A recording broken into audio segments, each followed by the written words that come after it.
Here's how astrology works. Your chart comes in with this picture. I like to think of it as it's a photograph of what was exactly in the heavens at your moment of birth. So if you imagine the astronomer goes like this, click, and the sky is flattened out and it's made into these 12 pieces of pie, and that stays the same throughout your life. This chart doesn't move, and it is the blueprint or the impression of what your soul and your personality are going to dance with this life. Then there's the planets at the moment that are moving in the heavens. That's very different, obviously, because this is a stayed photograph, and then there's the movement of the planets. What we're talking about in transits is how are the planets in the heavens right now, where they are, affecting your natal chart, which doesn't move. So that's the nature of transits. You've got a natal chart that stays stationary, and you have the planets that are moving, and obviously they're going to affect at different times in the cycles. The first most important one that really is the marker of destiny entering into the picture is Saturn return. So somewhere between 28 and 30, Saturn comes back to where it was when you were born.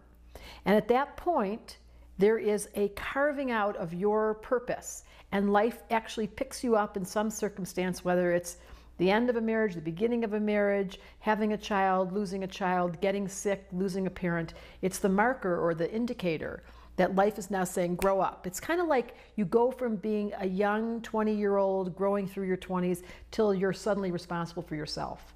And that becomes an umbilical cord of a cut of your old story, whatever's in your past. And now you're going to face whatever it is that you are here to do. So people go through career changes, they go through physical changes. It's a remarkable time, and it's about 98% sure that anywhere you go, you can ask somebody what happened when you were 29 to 30, and they will tell you the most significant turning point of their life. That's called Saturn return.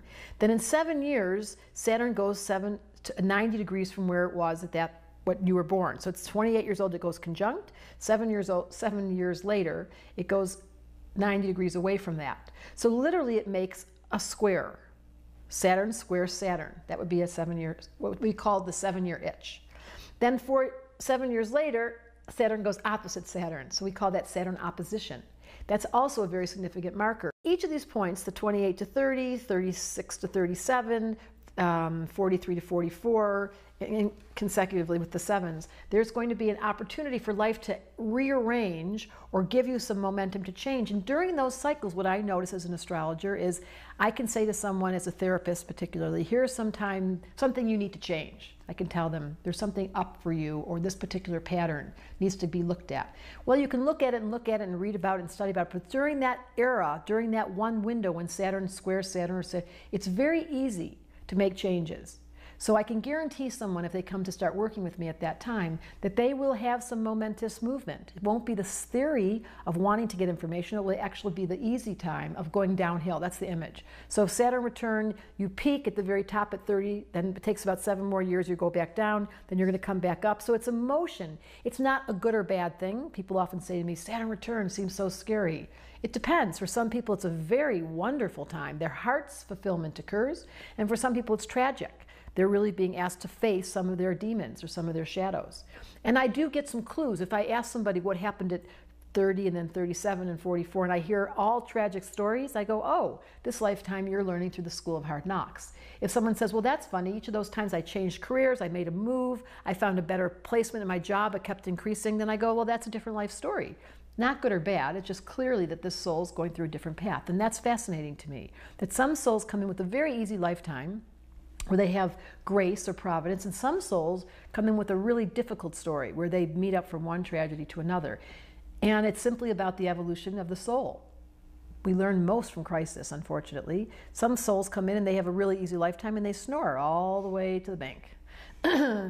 So that's the Saturn transits, and they're very significant. And the other one that's significant is if Saturn's coming across your midheaven, the very top of the chart, which is called the MC, it would be the zenith in the sky. If you're born here at the center is the hospital, right above the very top spot is the midheaven, and that describes your career, that very dark line on your chart.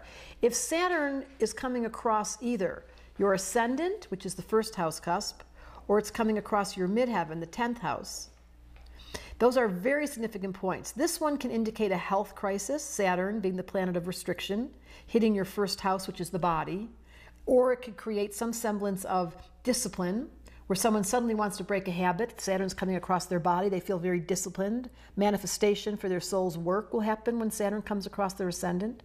If Saturn's hitting their midheaven, I can be sure that their career or something they've been aiming at has the potential to manifest, because as we know, Saturn rules the bones and the teeth and physical form and buildings. It's very solid.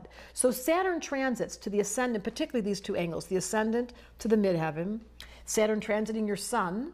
If Saturn's going across your sun in different points in history, like we just finished 2 years where Saturn was in Virgo for 2007 to 2010. It's usually a 2.5 year. It was about end of 2009. That was a very difficult time for Virgos. It just entered Libra now. For 2010 to 2012, Saturn will be in Libra. So that would suggest those people are going to go through a challenging time. Is it bad? No. Is it challenging? Yes. Is there an opportunity to manifest? Yes. Do they need to use discipline? Whenever you hear Saturn's voice, you wake up and you get disciplined because he's asking you to show up.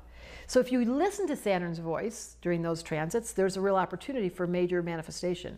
If you don't listen to his voice, or you've been neglecting him, when Saturn comes through your sign or hits your ascendant, you have a time where you're going to get some karma. Saturn rules karma.